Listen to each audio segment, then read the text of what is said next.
Claire Thompson stood motionless in the dimly lit hallway of Horizon Consulting's Seattle office, her hands still gripping the cold metal door handle. The fluorescent lights buzzed faintly overhead, but all she could hear was the frantic drumming of her own heartbeat, like a storm trapped inside her chest. It was a sound she'd never truly noticed until this moment, when it became the only thing anchoring her to reality. But the truth was colder.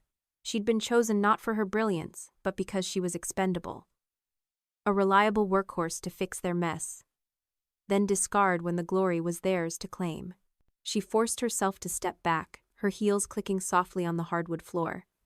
The conference room door remained ajar, a thin line of light spilling out, mocking her. She could still hear Mark and Edward, their voices now discussing golf handicaps, as if her future hadn't just been shredded. Claire's chest tightened, but she didn't cry. Not yet. Instead, she walked back to her desk, her movements mechanical, her mind a storm of hurt and disbelief. She sat down, staring at her laptop screen, the Mercy Project files open, their neat rows of data a cruel reminder of her devotion. 7 years.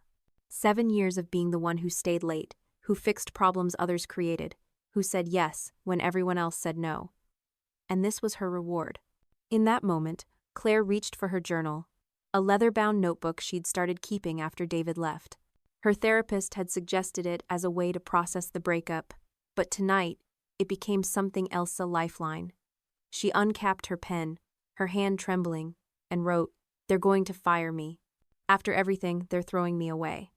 The words looked stark on the page, but seeing them made the betrayal real, tangible. She wrote about the Mercy Project, about the 18-hour days, about the pride she'd felt when Mark had called her into his office 6 months ago, his face grave but his words glowing. "Claire, you're the only one who can save this. Chicago's Mercy Health is ready to walk, but I know you can turn it around." She'd believed him. She'd felt chosen. Now, she saw the truth. She'd been a tool, nothing more. As she wrote, Claire's thoughts drifted to Lila Wynn, a junior analyst she'd been mentoring. Lila was 24, bright and eager, with a spark Claire recognized from her younger self. Last week, over coffee at a Fremont cafe, Lila had confessed her fear of being overlooked at Horizon. "You make it look so easy, Claire," she'd said, her eyes wide. "How do you keep going?" Claire had smiled, offering advice about persistence and confidence, but now she wondered if she'd been lying. Was she teaching Lila to run toward the same betrayal? The thought stung, a fresh wound atop the one Mark and Edward had inflicted. Claire closed her journal, her fingers lingering on the cover. She couldn't stay here, not tonight. She grabbed her coat and left the office, the Seattle night wrapping around her like a heavy blanket. The city was alive despite the late hour, the Space Needle glowing in the distance, a reminder of resilience and ambition. She walked toward Pike Place Market, its shuttered stalls quiet now, and let the cool air clear her mind. This wasn't just about a job. It was about her identity, her worth, the person she'd become in service to Horizon, and they'd planned to erase her. Somewhere deep inside, a spark flickered. It wasn't anger, not yet, but something fiercer, defiance. She thought of the women she'd met at a recent networking event in Belltown, their stories of workplace betrayals and quiet triumphs. One had spoken about turning pain into power, about refusing to let others define her value. Claire hadn't fully understood then, but now, standing alone in the shadow of Seattle's heartbeat, she felt it. She wasn't just a project manager. Through the sliver of the conference room door, words slipped out sharp, careless, and devastating. "Once she delivers the Mercy contract, we let her go," her boss, Mark Sullivan, said, his voice low but unmistakable. A chuckle followed, rich and smug, from Edward Langston, Horizon's CEO. "She's been a trooper, hasn't she? Wrapping up that $12.4 million deal like it's her life's mission?" The laugh that followed wasn't about a joke. She was Claire Thompson, and she deserved better. As she drove home, the city's lights blurring through her windshield, Claire made a silent promise. She wouldn't let Mark and Edward write the end of her story. The Mercy Project was her sure work, her sweat, her brilliance. If they thought they could use her and walk away, they were wrong. She didn't know how yet, but she'd find a way to make them see her, to make them regret underestimating her. For the first time in hours, her heartbeat slowed, steady, and sure. This wasn't the end. It was the beginning of something new. Have you ever heard something that shattered your trust in an instant? Something that made you question everything you'd built? I want to hear your stories. Because what I'm about to share isn't just mine. It's about the moment everything changed and what I chose to do about it. It was about her life's 7 years of relentless dedication to this mid-sized consulting firm, now reduced to a punchline. Claire, 36, had poured her soul into Horizon. She wasn't one of those flashy tech startup types chasing ping-pong tables or stock options. Horizon was a grinder's paradise, a place where hard work was supposed to mean something. She'd started as a junior analyst, fresh out of the University of Washington, clawing her way to lead project manager through late nights, skipped weekends, and a stubborn belief that loyalty would pay off. The Mercy Project, a $12.4 million contract to build software for Chicago's Mercy Health System, was her masterpiece. It was the kind of deal that could make or break a firm like Horizon, and Claire had been the one to salvage it after 2 senior managers, both men with egos as big as their corner office shad, botched it. For 6 months, she'd lived and breathed that project, her apartment gathering dust, her social life a distant memory. And now, standing in this hallway, she realized it was all a setup. They'd used her. She was disposable. Her breath caught, a sharp hitch that felt like it might crack her ribs. The hallway seemed to tilt, the walls closing in as Mark's words echoed in her mind. Let her go. She wanted to push the door open, to scream, to demand answers. But her feet wouldn't move. Her hand tightened on the handle until her knuckles ached, and still, she stood frozen, a statue of betrayal. She thought of her ex-partner David, who'd walked out 3 months ago, his parting words haunting her now. Horizon owns you, Claire. I hope they love you back. She'd laughed it off then, brushing aside his warning as resentment. But standing here, with her boss's callous plan laid bare, she felt the weight of his words like a physical blow. They didn't love her back. They didn't even respect her. Claire's mind raced, replaying the sacrifices she'd made. The missed birthdays, the canceled vacations, the plants David had taken when he left because she never had time to water them. Her apartment in Capitol Hill was a shell now. A place she barely recognized: empty shelves, a single mug in the sink, a bed that felt too big without him. She'd told herself it was worth it, that the Mercy Project would be her legacy, the thing that proved she belonged at the top. Claire Thompson sat in her Capitol Hill apartment, the Seattle skyline, a faint glow beyond her window, and felt the silence press against her like a physical weight. It was past midnight, hours after she'd overheard Mark Sullivan and Edward Langston plotting to fire her once she delivered the $12.4 million Mercy Project for Chicago's Mercy Health System. Claire stood, pacing the small living room, her bare feet cold against the hardwood floor. The silence of her apartment was suffocating, a reminder of how much she'd given up. David's departure had been the first crack in her facade. They'd been together for 4 years, planning a future trips to the San Juan Islands, a house in Ballard, maybe kids someday. But her obsession with Horizon had eroded it all. "You're not here, Claire," he'd said one night, his voice breaking. "Even when you're sitting next to me, you're at that damn office." She'd promised to change, to find balance. But the Mercy Project had consumed her. When he left, she'd buried the pain, telling herself work would fill the void.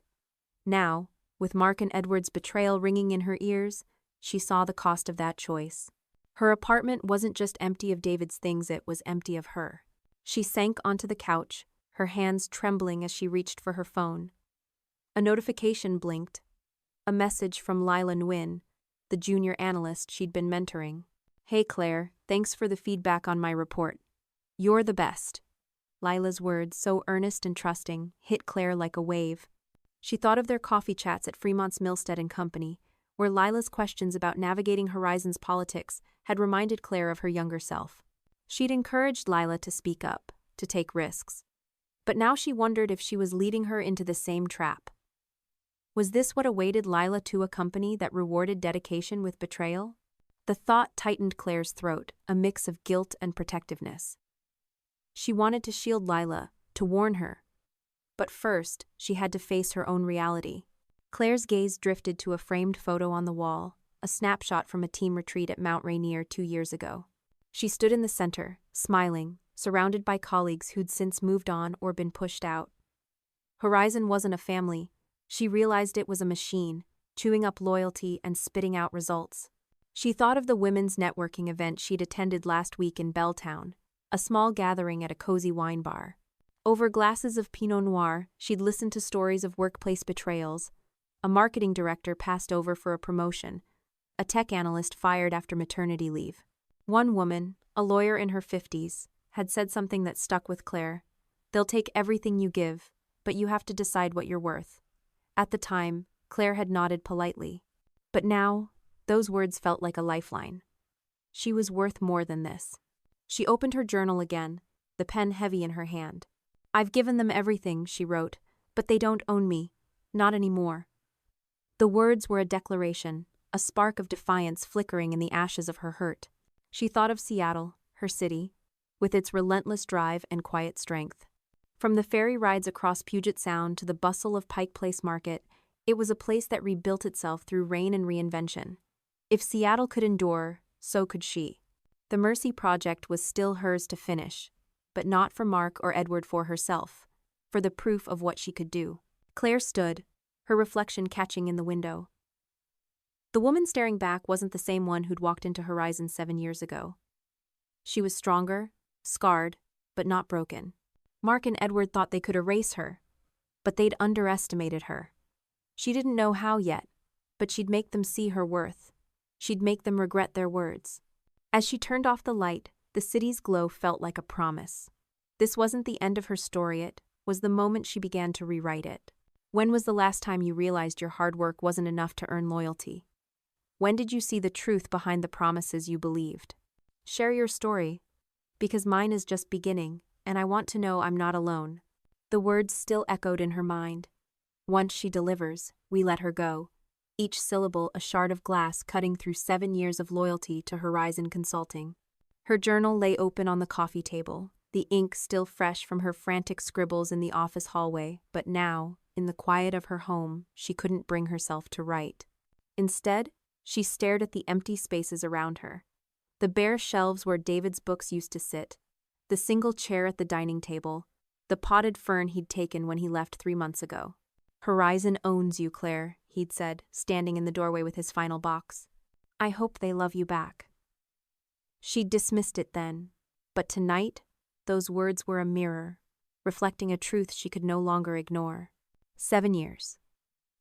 That's how long Claire had given to Horizon. A mid-sized consulting firm in Seattle, where grit was the currency and results were the reward. She'd started as a junior analyst, a fresh graduate from the University of Washington, wide-eyed and determined to prove herself. The office wasn't glamorous, no cold brew on tap or rooftop yoga like the tech startups down in South Lake Union, but it was hers. She'd thrived on the chaos, the late nights, the satisfaction of untangling problems others couldn't. From analyst to associate to lead project manager, every promotion was a badge of her sacrifice. Missed family dinners, friendships faded from neglect, a relationship with David that crumbled under the weight of her 18-hour days. She'd told herself it was worth it, that Horizon saw her value, that the Mercy Project would be her crowning achievement. But Mark's voice, cold and calculated through that conference room door, had shattered that illusion. They didn't see her. They saw a tool to be used and discarded. The Mercy Project was no ordinary contract. It was a $12.4 million lifeline for Horizon, a deal to build a cutting-edge software system for Chicago's largest hospital network. 2 senior managers, both men, both quick to flaunt their Ivy League pedigree, fumbled it, delivering buggy code and broken promises until Mercy Health was ready to walk. That's when Mark had called Claire into his office, his hands pressed against his desk, his voice heavy with urgency. "Claire, you're our last shot," he'd said, his eyes locking onto hers. "Your attention to detail, your ability to connect with clients, we need you." She'd felt a surge of pride, a sense of being chosen. For 6 months, she'd poured everything into that project, redesigning workflows, soothing frustrated clients, and rallying a demoralized development team.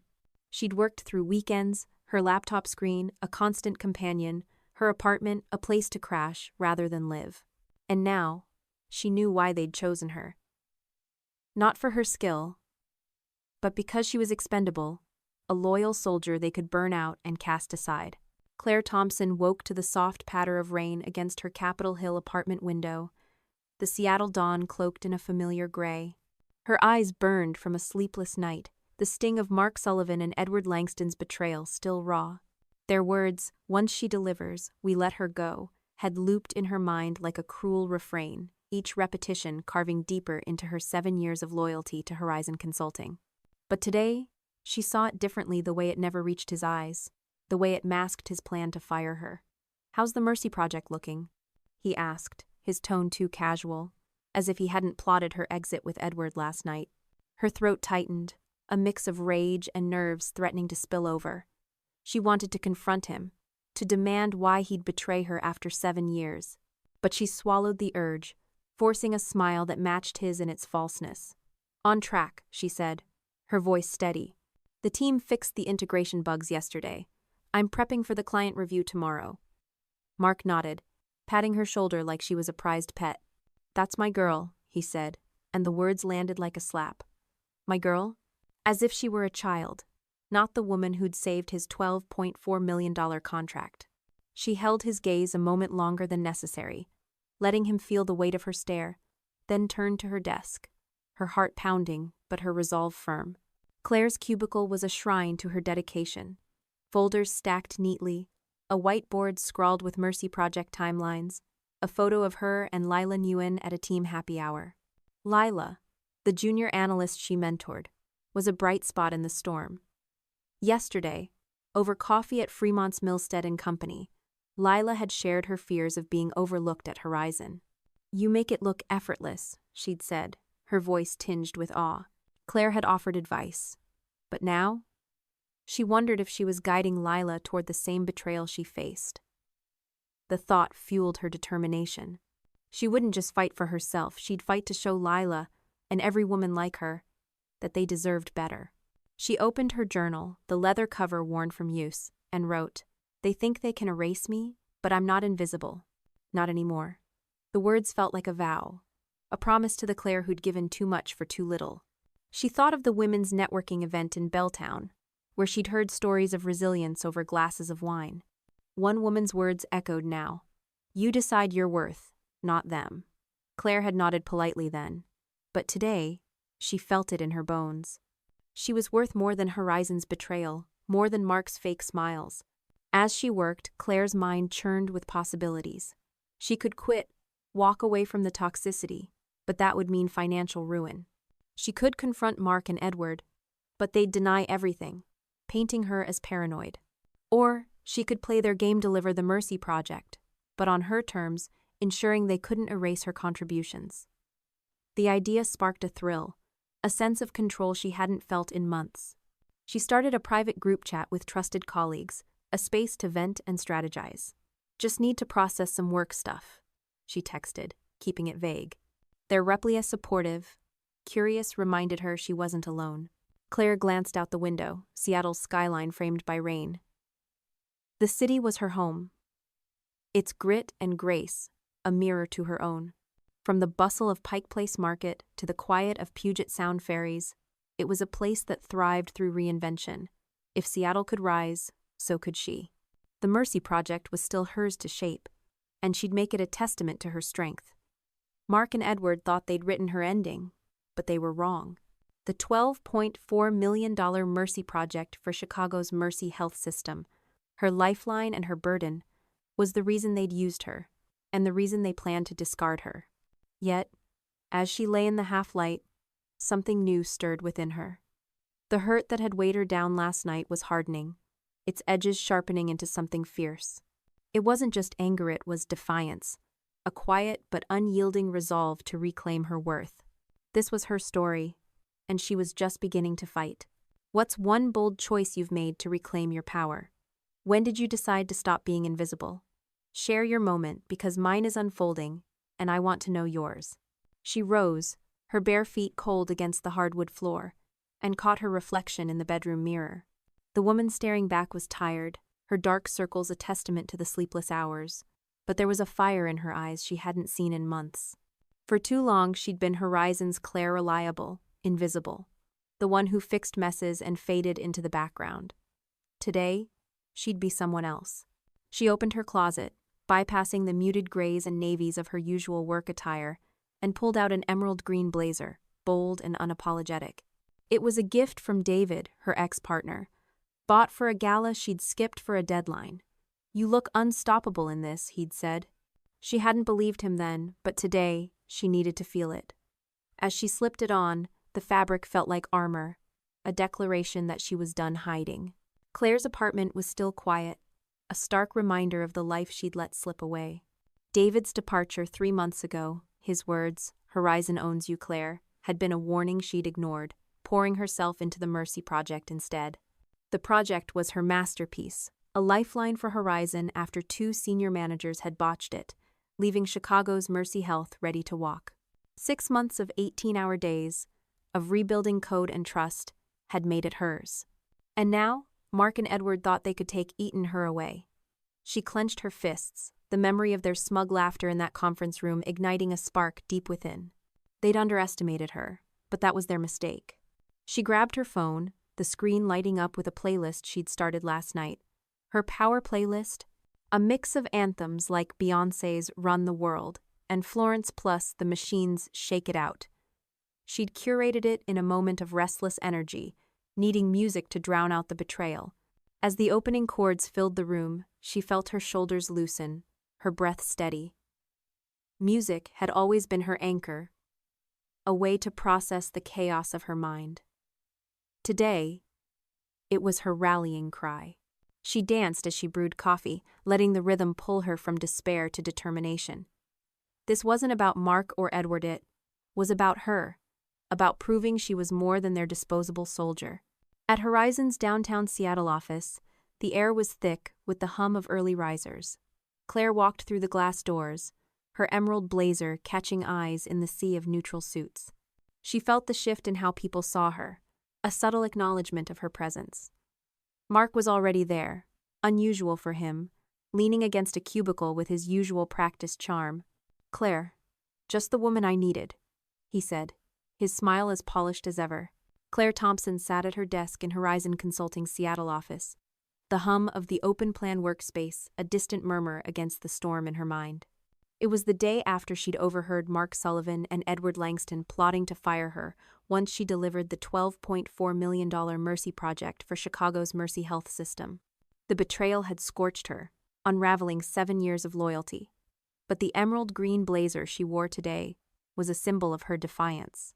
Each file was backed up to her personal cloud, alongside emails, code revisions, and client correspondence.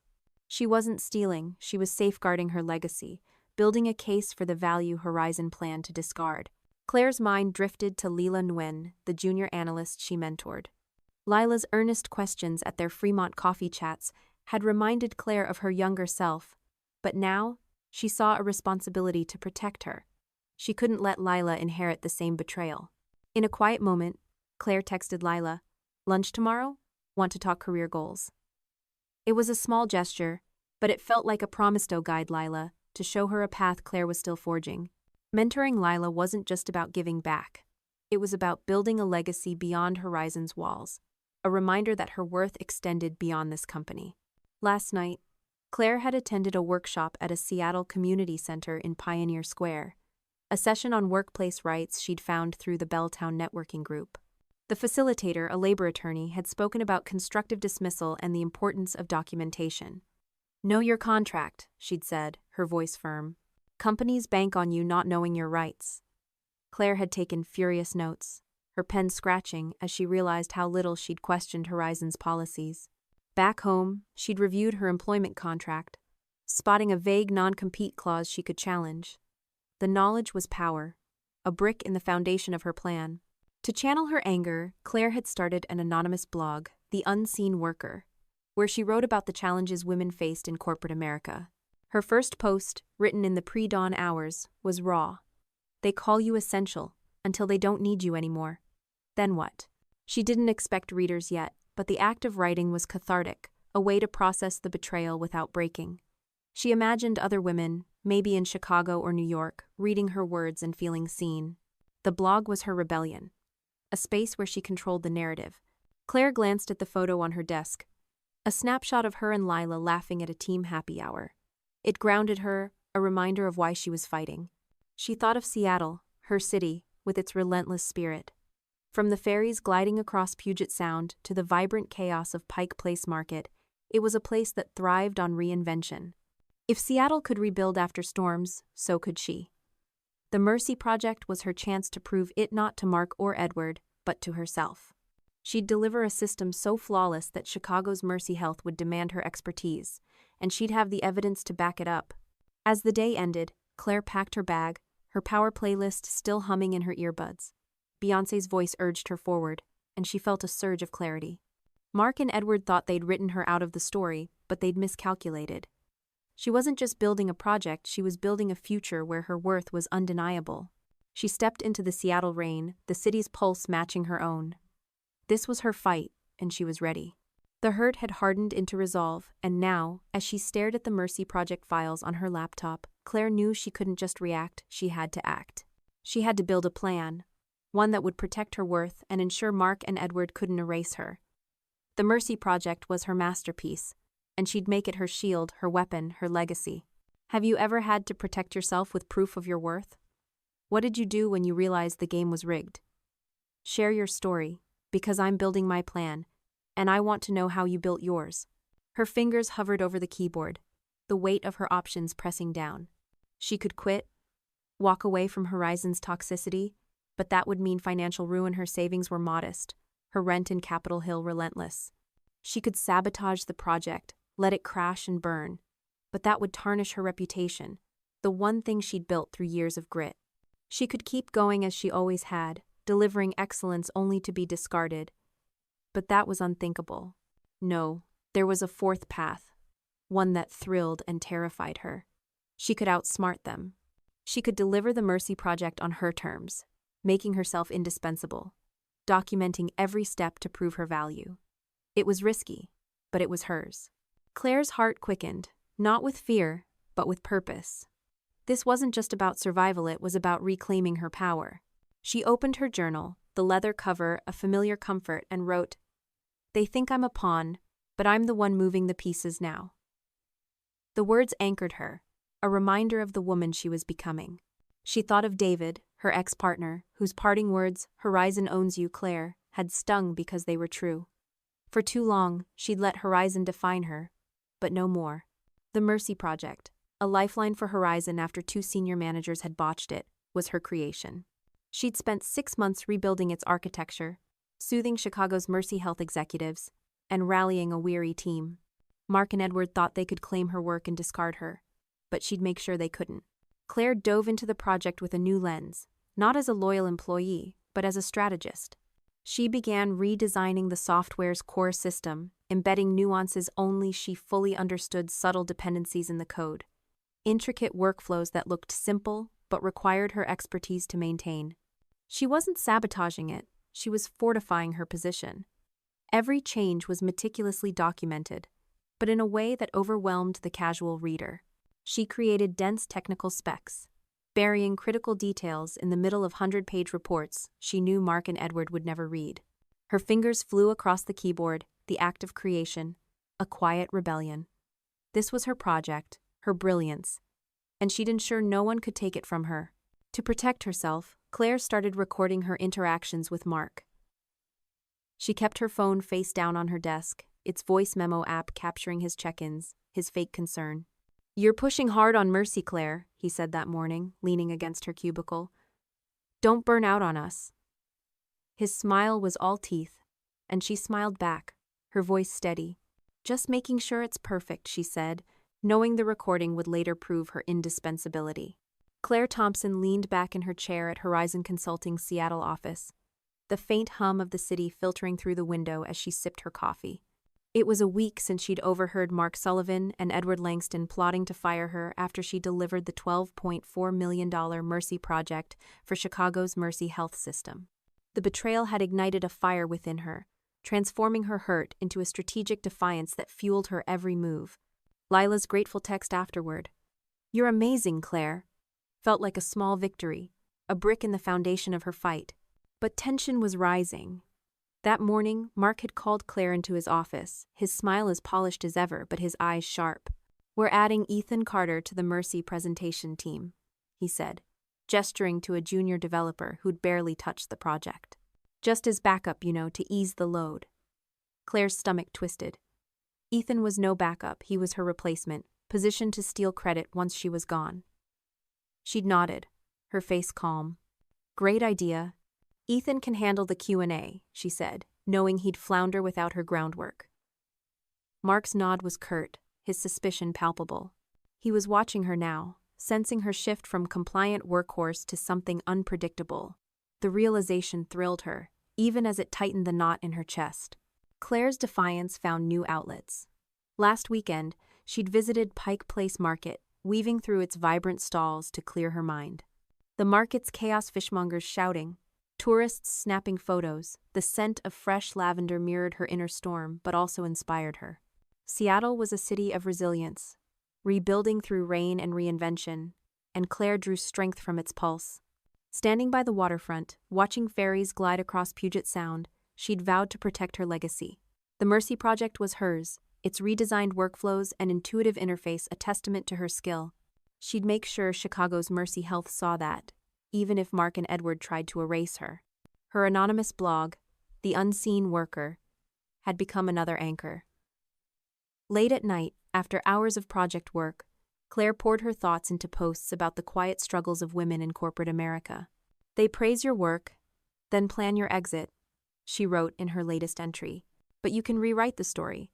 A handful of comments had appeared, women from Portland, Chicago, even Atlanta, sharing their own betrayals. Their words were a lifeline, reminding Claire her fight was part of a larger one. The blog wasn't just catharsis, it was a declaration that her voice mattered, even if Horizon tried to silence it. Back at the office, Claire's interactions with Tanya grew more deliberate. Over a quick coffee run to a nearby Starbucks, she steered the conversation to employment law. "What happens if a company doesn't follow its own termination protocols?" she asked, keeping her tone light. Tanya raised an eyebrow, her smile sly. "Between us, Har hates cleaning up sloppy executive decisions. Tenure like yours? They need ironclad reasons, or it's a legal mess." Claire nodded, filing the insight away. Tanya wasn't just an ally, she was a mentor, offering tools Claire hadn't known she needed. As the day ended, Claire packed her bag, her power playlist humming through her earbuds. Beyoncé's Freedom pulsed, a reminder of the stakes. Mark's addition of Ethan was a warning, but it only sharpened her focus.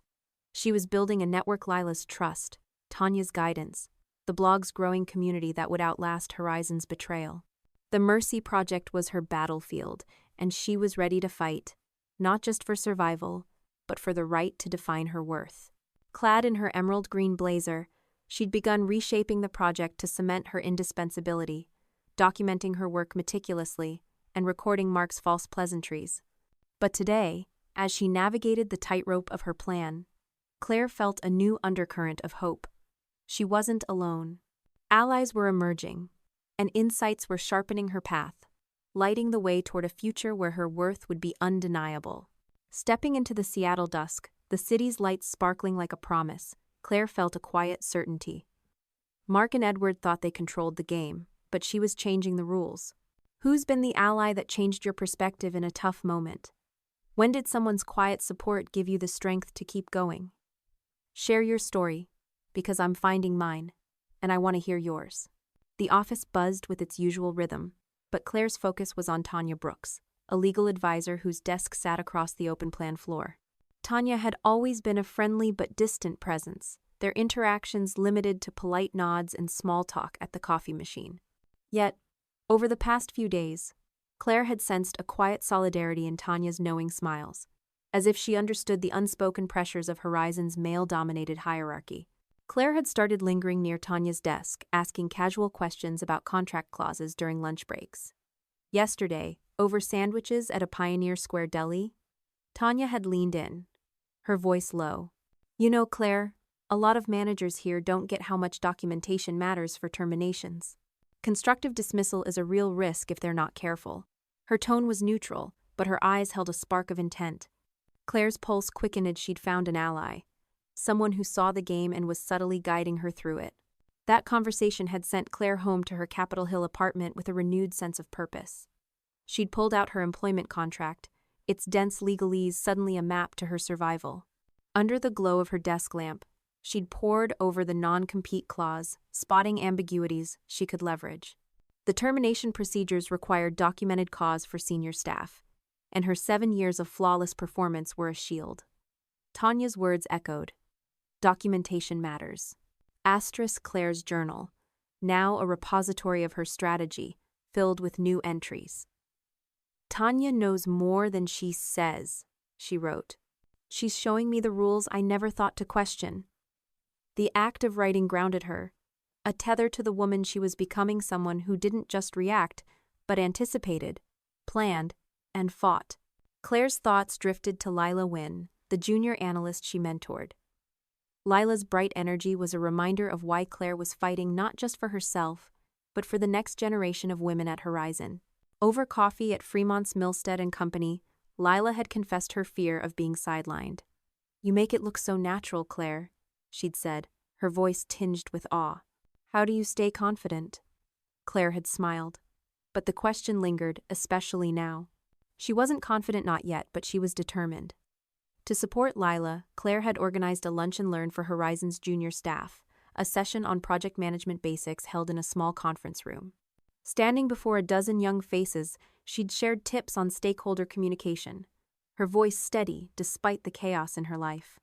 The session wasn't just about teaching. It was about building credibility, showing Horizon she was a leader, not a pawn. Claire Thompson stood in her Capitol Hill apartment, the Seattle skyline, a tapestry of lights against the early evening rain. The air was thick with anticipation, a quiet hum that matched the pulse in her chest. Tomorrow was the Mercy Project presentation, the culmination of 6 months of relentless work on the $12.4 million contract for Chicago's Mercy Health System, and the moment she'd confront the betrayal of her boss, Mark Sullivan, and CEO, Edward Langston. Claire's preparations extended beyond the slides. She'd rehearsed her presentation in front of her bedroom mirror, practicing her tone, her gestures, the way she'd hold the room's attention. She'd timed each segment, ensuring she could explain the project's innovation-streamlined workflows, an intuitive interface, a 34% efficiency gain without rushing. She'd anticipated questions from Mercy Health's CEO, Dr. Olivia Harper, whose reputation for sharp scrutiny was well known. Claire had buried a critical document in the board packets, a detailed security protocol she knew Mark and Edward hadn't read, ready to showcase her expertise when the moment came. Every detail was deliberate, a thread in the tapestry of her plan. Her allies had bolstered her confidence. Tanya Brooks, the legal advisor, had become a quiet mentor, her insights on termination protocols arming Claire with knowledge. Over coffee yesterday, Tanya had smirked.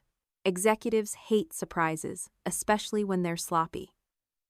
The comment was a nudge, a reminder that Claire's evidence recordings, emails, code revisions was her leverage.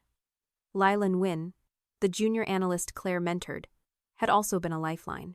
After the lunch and learn Claire hosted, Lila had lingered, her eyes bright. "You make me believe I can do this job," she'd said.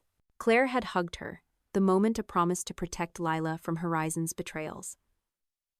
Now, as she prepared, Claire felt their support like a warm current, carrying her forward. Claire's anonymous blog, The Unseen Worker, had grown into a sanctuary. Last night, she'd posted about the pressure of high-stakes moments, writing, "They expect you to break, but you can build instead." Comments from readers' women in Denver, Miami, Chicago had poured in, their stories of resilience echoing her own. The blog was more than catharsis. It was a community, a reminder that her fight resonated beyond Seattle. She'd also written a letter to her future self, sealed in an envelope on her desk. "You're stronger than they know," it began. "Never let anyone dim your light again." The exercise, suggested by a therapist after David left, felt like a vow, a contract with the Claire she was becoming. Today, Claire had visited Pike Place Market during her lunch break, needing the city's energy to steady her nerves. She'd stood by the iconic fish-throwing stall, watching vendors and tourists move in a joyful dance. Seattle's spirit-gritty, vibrant, unyielding mirrored her own. She'd bought a small bouquet of lavender, its scent now filling her apartment, a reminder to stay calm amidst the storm. The city had taught her resilience, from its rain-soaked streets to the Space Needle's quiet defiance against the clouds. She carried that lesson now, her preparations a love letter to herself and her home. As evening deepened, Claire finalized her materials, emailing copies to the executive assistant and uploading her slides to the boardroom's AV system. She played her power playlist, Beyoncé's Freedom, filling the room, its rhythm syncing with her heartbeat. She stood before her vision board, tracing the images with her fingers. Tomorrow, she'd wear the coral dress, carry her evidence, and speak her truth. Mark and Edward thought they'd scripted her exit, but they'd underestimated her. She was ready not just to present, but to fight for the respect she'd earned. Their plan to fire her after she delivered the project had shattered her trust, but it had also forged her resolve.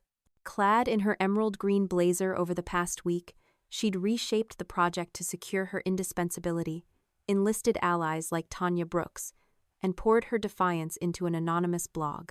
Now, with the boardroom showdown looming, Claire was making her final preparations, not just to save the project, but to rewrite her story.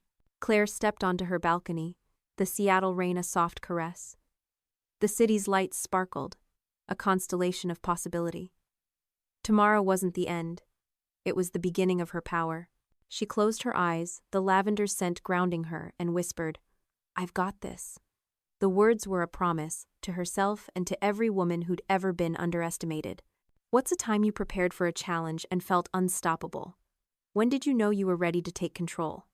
Share your story, because I'm stepping into mine and I want to hear yours. The weight of the moment settled over her as she laid out a coral dress on her bed, its vibrant hue a bold departure from the neutral suits she'd worn for 7 years at Horizon Consulting. The dress, bought impulsively for a friend's wedding she'd never attended, was a statement confident, unapologetic, impossible to ignore. She'd spent too long blending into Horizon's gray backdrop, the reliable Claire who fixed messes and faded away. Tomorrow, she'd be seen. She smoothed the fabric, imagining herself standing before Chicago's Mercy Health executives, her voice steady, her presence commanding. The thought sent a thrill through her, a mix of nerves and exhilaration. This wasn't just a presentation, it was her declaration of worth. Claire's apartment, once a hollow reminder of David's departure, now felt like a command center. Her journal lay open on the coffee table, filled with strategies and reflections from the past week. "I'm not just fighting for a job," she'd written last night. "I'm fighting for me." The words grounded her, a reminder of the woman she'd rediscovered since overhearing Mark and Edward's plot. She'd also created a vision board, a collage pinned to her wall with images of strong women Oprah, Ruth Bader Ginsburg, a ferry crossing Puget Sound under a stormy sky. It was a visual promise to herself. She was capable, resilient, unstoppable. She glanced at it now, her resolve strengthening. Tomorrow wasn't about pleasing Horizon, it was about proving her value to herself. At the office, Claire had booked a small conference room yesterday, a quiet space to review Mark's altered presentation slides. He'd emailed them late, claiming minor tweaks, but when she'd plugged the USB drive into her laptop, her suspicions were confirmed. Her name was buried, Ethan Cartershire's so-called backup prominently featured, and the technical details she'd painstakingly crafted were watered down to meaningless buzzwords. It was a blatant attempt to erase her contribution, to position Ethan as the project's savior once she was gone. Her stomach churned, but she didn't falter. She deleted Mark's file, restoring her original slides, each one a testament to her redesign of the Mercy Project's architecture. She added a final slide, a surprise she'd reveal in the boardroom, one that would force Mark and Edward to confront their betrayal. Her fingers trembled as she saved the file, but her heart was steady. This was her moment. Claire Thompson stood at the front of Horizon Consulting's Seattle boardroom, her coral dress a vibrant beacon against the sterile gray walls. The air was charged, the weight of the $12.4 million Mercy Project presentation pressing down as executives from Chicago's Mercy Health System and Horizon's board filtered in. For 6 months, Claire had poured her soul into this project, salvaging it from the wreckage left by 2 senior managers. Claire's infographics, vibrant and clear, highlighted her innovations, each one a testament to her 6 months of 18-hour days. She likened the project to Seattle's Space Needle complex, enduring, a landmark of ingenuity. The analogy landed, board members leaning forward, Mercy executives exchanging impressed glances. Mark tried to interject, but Claire acknowledged him smoothly, never relinquishing control. Ethan, seated nearby, shifted uncomfortably, aware he was being credited for work he hadn't done. Then came Dr. Harper's question. What about the security concerns our IT team raised? Mark opened his mouth, but Claire was faster. An excellent question, she said, her tone confident. Please turn to page 17 in your packets. The room rustled as everyone found the security protocol she'd buried there, a document Mark and Edward hadn't bothered to read. This exceeds industry standards in 3 key areas, she explained, walking them through its nuances. Dr. Harper's approval was palpable, her nod a quiet victory for Claire. As she reached the final slides, the room's energy had shifted. Applause broke out from the Mercy team, a rare sound in Horizon's boardroom. Claire's heart pounded, but she stood tall, her coral dress catching the light. We're ready to roll out next week. 2 weeks ahead of schedule, she concluded, gesturing to the implementation timeline. Then, she clicked to her surprise slide. Project continuity concerns. The room fell silent. Edward's smile froze. What's this? He asked, his voice tight. Claire's voice was calm, but her words were steel. As the sole architect of this system, I've documented every component. But there are nuances only I understand.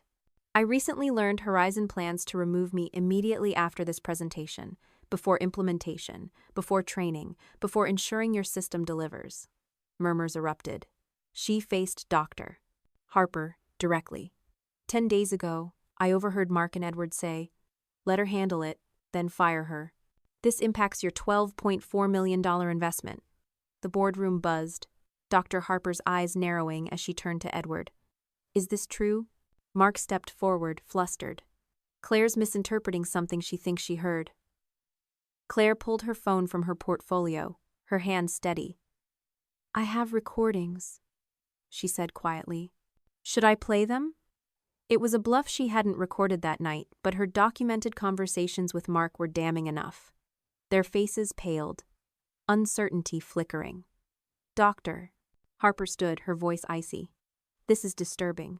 Continuity is non-negotiable for our hospitals. If Claire created this, she must oversee it. Edward tried to recover. There's a misunderstanding. Claire's valued here. Claire interjected, her voice unwavering.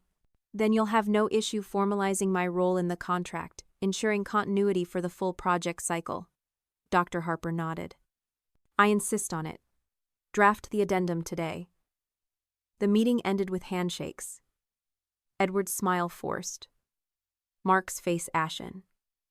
Claire's heart soared, not with triumph, but with the quiet power of being seen. But it was the betrayal she'd overheard 2 weeks ago, Mark Sullivan and Edward Langston's plan to fire her after she delivered, that had transformed her. Clad in defiance, armed with meticulous preparations, and bolstered by allies like Tanya Brooks and Leela Wynn, Claire was ready. This wasn't just a presentation, it was her moment to rewrite her story, to make Horizon see her worth, and to ensure Chicago's Mercy Health knew who had saved their contract. As the room emptied, Claire lingered, Dr. Harper approaching her. Impressive work, Miss Thompson. I'd like you to lead our flagship hospital's implementation. Claire smiled, her coral dress a symbol of her strength. She'd done more than save the project she'd claimed her worth, in front of everyone who'd tried to erase her. Have you ever stood up when everyone expected you to stay silent? When did you speak your truth and change the game? Share your story, because I've just stepped into mine, and I want to hear yours. The room filled quickly, the low hum of conversation punctuated by the clink of coffee cups. Claire stood near the AV system, her slides loaded, her custom infographics tucked into board packets. She'd arrived early, helping the catering staff arrange pastries, her calm demeanor masking the storm within. Her vision board at home images of strong women and Puget Sound fairy shad anchored her last night, as had her power playlist, Beyoncé's Freedom still echoing in her mind. Mark entered, his eyes darting when he saw her already positioned, his usual smile faltering. Claire. You're here, he said, relief laced with irritation. Did you check my slides? She nodded. her face serene. Everything's ready, Mark. The presentation's loaded. She didn't mention restoring her original slides, rejecting his attempt to erase her role. There was no time for him to check now the board was arriving. Edward Langston swept in last, flanked by Mercy Health's CEO, Dr. Olivia Harper, a formidable woman whose sharp gaze missed nothing. Claire straightened, the coral dress a second skin, its boldness a reminder of the woman she'd become. For 7 years, she'd worn muted colors, blending into Horizon's background. Today, she was visible, unapologetic. Edward began, his voice booming. We're thrilled to present the Mercy Project, led by Mark Sullivan, a state-of-the-art system for your hospitals. Claire's name was absent, but she wasn't surprised. She'd anticipated their erasure, and she was ready to reclaim her place. Mark stood, buttoning his jacket, his fingers betraying a slight tremor. We're proud of this achievement, he began, gesturing to Claire and Ethan Carter, the junior developer he'd positioned as her backup. Claire and Ethan have been instrumental. The lie stung, but Claire moved before Mark could continue, stepping to the presenter's spot with a warm smile. Good morning, everyone, she said, her voice clear, commanding. I'm excited to show how we've revolutionized the Mercy Project. She clicked to her first slide, her name boldly listed as project lead. Mark's jaw tightened, but he was powerless. She held the clicker. The room. The truth. For 20 minutes, Claire owned the boardroom. She walked through the project's transformation, her voice steady as she detailed how she'd fixed the flawed architecture left by her predecessors. The original system was unstable, she explained, clicking to a graph showing a 34% efficiency gain. We redesigned the workflows and simplified the interface, cutting staff training time in half. Dr. Harper nodded, her expression shifting from skepticism to engagement. Claire Thompson stood in the hallway outside Edward Langston's corner office at Horizon Consulting's Seattle headquarters, her coral dress still vibrant under the fluorescent lights, though her heart raced with a mix of triumph and trepidation. Moments ago, in the boardroom, she'd delivered a flawless presentation of the $12.4 million Mercy Project for Chicago's Mercy Health System, exposing Mark Sullivan and Edward's plan to fire her after she'd saved their contract. This wasn't about staying at Horizon, it was about leaving with respect, on her terms. I want 3 things, Claire said, her voice clear, each word deliberate. First, the lead role on the Mercy Project implementation, fully contracted, with a 5% completion bonus based on the contract's value. Edward's jaw tightened, but he nodded, sensing the weight of Dr. Harper's demands. Second, Claire continued, a formal retraction of any termination plans, with Tanya Brooks from legal as witness. Mark started to protest, but Edward cut him off with a sharp glance. Fine, he said, his tone grudging. And third? Claire paused, her heart steady now, a calm certainty settling over her. Once the Mercy Project is implemented and the first quarterly review is complete, I want a clean departure from Horizon. A generous severance package, excellent references, and no non-compete restrictions. The room went silent, Edward and Mark staring as if she'd spoken another language. You want to leave? Mark asked, incredulous. After all this? You're fighting to walk away? Claire met his gaze unflinching. I'm not fighting to stay, Mark. I'm fighting for the respect I've earned. There's a difference. Edward leaned back, studying her with new eyes, as if seeing her for the first time. You could have a future here, Claire, he said, his tone almost sincere. Today showed what you're capable of. Claire's lips curved, not in a smile, but in quiet resolve. Today showed what you're capable of, too, she said. And that's not something I can unlearn. The negotiation ended swiftly, Edward agreeing to her terms, though his eyes betrayed a wary respect. As Claire left the office, her coral dress catching the light, she felt neither triumph nor relief, but a profound shift. She'd negotiated not just for a job, but for her dignity, her freedom, her future. Back at her desk, she texted Lila. Mentorship lunch tomorrow? Let's talk negotiation. She wanted Lila to learn this skill early, to know her worth before anyone tried to diminish it. Later, Claire drove to a Seattle women's shelter in Belltown, dropping off a donation she'd planned weeks ago. The act was small but grounding, a way to channel her anger into something bigger than Horizon's betrayal. That evening, in her apartment, Claire opened her blog, The Unseen Worker, and wrote, "Your worth isn't what they offer, it's what you demand." Comments from readers women in Chicago, Austin, Seattle poured in, their stories of standing up fueling her resolve. She thought of Tanya's sly guidance, Lila's trust, the lavender bouquet from Pike Place Market still scenting her home. Seattle had taught her to weather storms, and she'd emerged stronger. Horizon thought they'd controlled her story, but she'd rewritten the ending, not with vengeance, but with value. As she stood on her balcony, the city's lights a constellation of possibility, Claire felt a quiet certainty. She'd negotiated her worth, not just for today, but for the woman she'd become. The Mercy Project was her legacy, but her true victory was this moment knowing she'd never let anyone define her again. Her bold revelation, backed by a bluff about recordings and the support of Mercy's CEO, Dr. Olivia Harper, had forced them to guarantee her role in the project's implementation. Now, as she awaited Edward's summons, Claire felt the weight of what came next. This wasn't just about securing her job, it was about negotiating her worth, defining her value on her terms, and breaking free from the loyalty that had bound her to Horizon for 7 years. What's a boundary you've set to protect your value? When did you demand the respect you deserved? Share your story, because I've claimed mine, and I want to hear yours. The boardroom victory still hummed in her veins. Dr. Harper's insistence on a contract addendum, ensuring Claire's continuity, had shifted the power dynamic, leaving Mark pale and Edward scrambling. Yet, as she stood here, the adrenaline began to ebb, replaced by a quiet clarity. Her journey from the shock of betrayal, through strategic defiance with allies like Tanya Brooks and Lila Nguyen, to today's showdown had changed her. The Claire who'd once chased Horizon's approval, who'd sacrificed her relationship with David and her own well-being, was gone. In her place stood a woman who knew her value, not because others affirmed it, but because she'd proven it to herself.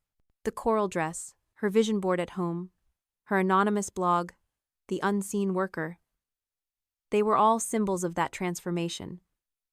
And now, she'd carry that strength into this meeting. Edward's assistant waved her in, and Claire stepped into the office, its sleek glass walls framing a view of Seattle's skyline. Edward sat behind his desk, his businessman's smile strained, while Mark stood by the window, his arms crossed, his face a thundercloud. "Close the door," Edward said, his voice clipped. Claire complied, standing tall, her portfolio clutched like a shield. "What the hell was that, Claire?" Edward demanded, leaning forward. "You ambushed us in front of the board, our biggest client. You had no right." His words were meant to intimidate, but Claire met his gaze, unflinching. "I had every right," she countered, her voice steady but firm. "You planned to fire me after I fixed the mess your senior managers created, after I saved your $12.4 million contract. I ensured Mercy Health knew what that would mean for their investment." Mark spun from the window, his voice shaking with anger. "You threw us under the bus, Claire. That was disloyal." The word disloyal stung, a dagger aimed at her 7 years of sacrifice, but Claire's resolve held. "Disloyal?" she said, her tone sharp. "I gave Horizon everything, nights, weekends, my personal life. You betrayed me, not the other way around." Edward raised a hand, his expression shifting to calculation. "Let's cut to it, Claire. What do you want? A raise? A promotion? Name your price." The offer caught her off guard, not because it was tempting, but because it revealed how little they understood her. For a moment, she imagined the old Claire, the one who'd craved a corner office, a title, Horizon's validation. But that Claire was gone. She took a breath, her mind flashing to her Capitol Hill apartment, where her journal held her vows, her vision board her dreams. She thought of Lila, the junior analyst she mentored, whose bright eyes reminded her why she fought not just for herself, but for women like Lila, Tanya, and the readers of her blog. She thought of Seattle, her city, with its resilient spirit, from Pike Place Market's vibrant chaos to the quiet strength of Puget Sound. Claire Thompson stood in her new office at Mercy Health System's Chicago headquarters, the skyline of Lake Michigan shimmering through the window, a vibrant contrast to the rain-soaked Seattle she'd left behind. 6 months had passed since her boardroom showdown at Horizon Consulting, where she'd exposed Mark Sullivan and Edward Langston's plan to fire her after she delivered the $12.4 million Mercy project. Edward faced mounting pressure from the board, the $12.4 million Mercy contract a fleeting high in a sea of failures. Claire read the email in her Chicago office, the lavender sprig on her desk a reminder of Seattle's lessons. She didn't reply. Horizon's collapse wasn't her victory, her new beginning was. Claire's blog, The Unseen Worker, had grown into a movement. Now, posting under her real name, she shared her story of betrayal and triumph, her words resonating with thousands.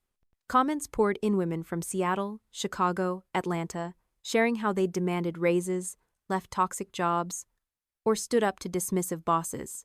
Inspired, Claire launched a podcast, Rewriting the Rules, recorded in her Chicago apartment, where she interviewed professionals about navigating workplace challenges. The first episode, featuring Tanya Brooks discussing legal protections, drew thousands of downloads. The platform wasn't just catharsis, it was a legacy, a way to amplify voices like hers and Lila's to ensure no one felt unseen. Back in Seattle, Claire had hosted a farewell event for Horizon colleagues, a small gathering at a Fremont brewery. She'd spoken briefly, thanking those who'd supported her, her eyes lingering on Lila and Tanya. Lila, now thriving as an analyst, had hugged her tightly. "You showed me I can be bold," she'd said, her voice thick with emotion. Tanya, ever the quiet ally, had winked. "Keep shaking things up, Claire." The event wasn't about gloating. It was about closure. About leaving with grace. Claire had driven home that night, Puget Sound's dark waters reflecting her gratitude. Seattle had shaped her, its resilience her foundation, and she carried it to Chicago. In her new role, Claire found joy in small moments, mentoring her team, collaborating with Dr. Harper, even decorating her office with a vision board now featuring Chicago's Millennium Park. She'd visited the park last weekend, its cloud gate sculpture gleaming under the sun, a symbol of reflection and possibility.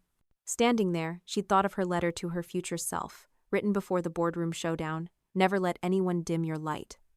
Asterisk. She hadn't. Every Choicer podcast, her donation to a Seattle women's shelter, her mentorship of Lila reflected that promise. Gratitude anchored her now. For Tanya's guidance, Lila's trust, the women's networking event in Belltown that had sparked her defiance. For Seattle's grit, Chicago's opportunity, and her own strength, she'd transformed betrayal into empowerment, not by destroying Horizon, but by building something better. Her new team, her podcast listeners, her blog's community, they were her legacy, proof that worth wasn't given, but claimed. As Claire stood by her office window, Lake Michigan's waves a quiet rhythm, she opened her journal, its pages a map of her journey. "This is my beginning," she wrote, "not because I won, but because I chose myself." She thought of her readers, her listeners, the women who'd shared their stories. Her fight was theirs, a reminder that resilience wasn't about revenge but about rising. Chicago's skyline sparkled, a new constellation of possibility, and Claire smiled. She was home not in a place, but in herself. That day, clad in her coral dress, she'd not only secured her role but negotiated her worth, demanding respect and a clean exit. Now, as she unpacked a small box of personal items, a lavender sprig from Pike Place Market, a photo of her and Lila Nguyen, her journal filled with vows, she felt a profound sense of arrival. This wasn't just a new job. It was a new beginning, a chapter where she defined her value, built on the strength she'd forged through betrayal and triumph. What's a fresh start you've embraced after a tough chapter? When did you choose yourself over someone else's story? Share your journey, because I've found mine, and I want to hear yours. The Mercy Project had rolled out with resounding success, a testament to Claire's 6 months of relentless leadership. She'd overseen implementation across Chicago's largest hospitals, streamlining workflows and training staff with an efficiency that exceeded expectations. Dr. Olivia Harper, Mercy's CEO, had called her the most effective project manager I've ever worked with during the final review, her words a quiet vindication. Claire had poured her expertise into every detail, ensuring the system's 34% efficiency gain became a reality. Yet, The true victory wasn't the project's success, it was the authority she'd claimed. Horizon had tried to erase her, but she'd made herself indispensable, not out of loyalty to them, but to her own worth. Her departure from Horizon was as deliberate as her fight to stay. The day after the quarterly review, Claire submitted her resignation, her terms already secured, a generous severance package, glowing references, and no non-compete restrictions. Edward, his businessman's smile weary, had slid the paperwork across his desk without protest. "You could have ruined us in that boardroom," he'd said, his tone almost curious. "Why didn't you?" Claire had looked him in the eye, her voice steady. "This was never about ruining you. It was about valuing myself." The words echoed her journal entries, her blog posts on the unseen worker, her vision board's promise of resilience. She'd walked out of Horizon's Seattle office for the last time, the Space Needle, a distant silhouette, feeling neither triumph nor regret, but a quiet certainty. Chicago had welcomed her with open arms. Dr. Harper's offer a leadership role heading technology implementation across Mercy's network, with double her Horizon salary and equity options, was more than a job. It was a chance to build. Claire had relocated, trading Seattle's Puget Sound for Lake Michigan's expanse, her new apartment in Lincoln Park a fresh canvas. She'd hired a team of brilliant professionals, chosen for their talent, not their connections, and made it a point to tell them daily they were valued. Her leadership style, shaped by her own betrayal, was rooted in transparency and respect, a stark contrast to Horizon's cutthroat culture. Every decision, from system upgrades to staff training, carried her commitment to doing better, to being the leader she'd needed at Horizon. Horizon, meanwhile, was unraveling. A month after Claire's departure, Ethan Carter, the junior developer Mark, had positioned as her backup, emailed her with a subject line: "They're falling apart without you." 3 project managers had cycled through, none matching her expertise. 2 major contracts had collapsed, and Mark had been quietly let go. His reassignment, a poorly veiled exit. Claire Thompson stood in Chicago's Millennium Park, the Cloud Gate sculpture gleaming under the late afternoon sun, its mirrored surface reflecting the vibrant pulse of the city. 9 months had passed since she'd left Horizon Consulting in Seattle, where she'd confronted Mark Sullivan and Edward Langston's plan to fire her after she delivered the $12.4 million Mercy project for Chicago's Mercy Health System. She'd thought of her letter to her future self, written before the boardroom showdown: "Never let anyone dim your light. Asterisk." She hadn't. Every choice or donation to a Seattle women's shelter, her podcast's launch, her mentorship program reflected that vow, a promise kept to the Claire who'd stood frozen in Horizon's hallway, hearing her betrayal. Horizon's collapse, detailed in Ethan Carter's email, was a distant echo. The company had lost contracts, cycled through managers, and let Mark go, while Edward faced board scrutiny. Claire felt no glee her victory wasn't their ruin, but her rise. She'd negotiated her exit with a severance package and freedom, joining Mercy Health to build something better. Dr. Harper's offer had been a lifeline, but Claire's strength had been her own, forged in Seattle's rain and Chicago's light.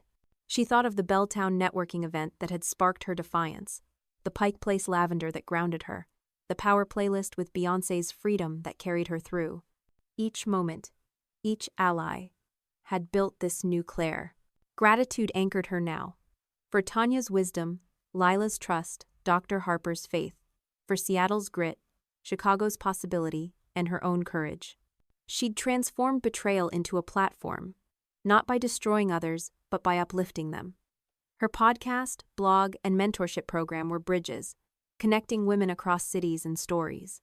She imagined her listeners, her readers, the young professionals she mentored, each claiming their worth as she had. This was her power knot, a corner office, but a voice that resonated, a legacy that endured. Claire opened her journal, its pages a map of her journey. "My story isn't just mine," she wrote. "It's theirs, too, every woman who's been underestimated, every voice that's been silenced. We rise together." She thought of her readers' comments, their voicemails, their courage. One, from a Chicago nurse, had written, "You reminded me, I'm not invisible." Claire teared up. Not from pain, but from purpose. She'd stood in that boardroom, coral dress blazing, not to win, but to be seen. And now, she was helping others be seen too. As dusk settled over Millennium Park, Chicago's lights flickered on, a constellation of hope. Claire stood by the bean, her reflection clear. She wasn't the Claire who'd feared Horizon's betrayal, nor the one who'd fought for their respect. She was Claire Thompson, who'd owned her story and shared it to empower others. She pulled out her phone, recording a podcast outro. "Your story matters. Tell it. Fight for it. You're not alone." The words were a call, a promise, a truth she'd lived. She walked home, Lake Michigan's waves a gentle rhythm, her heart full. This wasn't the end, but a beginning not just for her, but for every woman who'd heard her story and found their own. Chicago's skyline glowed, and Claire smiled, knowing her power was in her voice, her choice, her story. What's your story of refusing to let others write your ending? When did you claim your power and share it with others? Share it, because I've told mine, and I'm here for yours. That boardroom showdown, in her coral dress, had been a turning point, not just securing her role but redefining her worth. Now, as a technology implementation leader at Mercy Health, with a team she'd built and a life she'd reclaimed, Claire felt a quiet radiance. This was more than a new beginning, it was the power of owning her story, a journey from betrayal to empowerment that she shared to inspire others, a testament to the strength found in choosing yourself. Her office at Mercy Health, overlooking Lake Michigan, was a sanctuary of purpose. A lavender sprig from Seattle's Pike Place market sat on her desk, a nod to the city that had shaped her resilience. Her journal, once a refuge for processing pain, now held reflections of gratitude and ambition. The Mercy Project, completed months ago, was a triumphant, seamless rollout across Chicago's hospitals, earning praise from Dr. Olivia Harper, who'd become a mentor. Claire's team, hired for their talent and nurtured with the respect she'd craved at Horizon, thrived under her leadership. Every decision, from system upgrades to staff mentorship, carried her commitment to value others as she'd fought to be valued. This was her legacy, not just in code or contracts, but in the lives she touched. Claire's story had rippled beyond her office. Her podcast, Rewriting the Rules, launched from her Lincoln Park apartment, was now a beacon for thousands. Each episode interviews with women like Tanya Brooks, who'd guided her at Horizon, or stories of workplace resilience struck a chord. Listeners from Seattle to Miami left voicemails, their voices raw with recognition. "Your story gave me the courage to quit my toxic job," one said. "I demanded a raise because of you," said another. Claire listened to each, her heart swelling. Her anonymous blog, The Unseen Worker, had evolved into a public platform under her name, its posts about betrayal, defiance, and triumph, drawing tens of thousands of readers. Comments poured in, women sharing how they'd confronted dismissive bosses, negotiated boundaries, or found their voice. Claire read every one, their stories weaving into hers, a tapestry of resilience. Her latest initiative, a virtual mentorship program for young professionals, was her way of paying it forward. Launched last month, it paired mentees with leaders like Leela Wynn, now a rising star at Horizon, whose growth Claire watched with pride. Lila's emails, filled with updates about her projects, echoed the bright-eyed analyst Claire had mentored over Fremont coffee.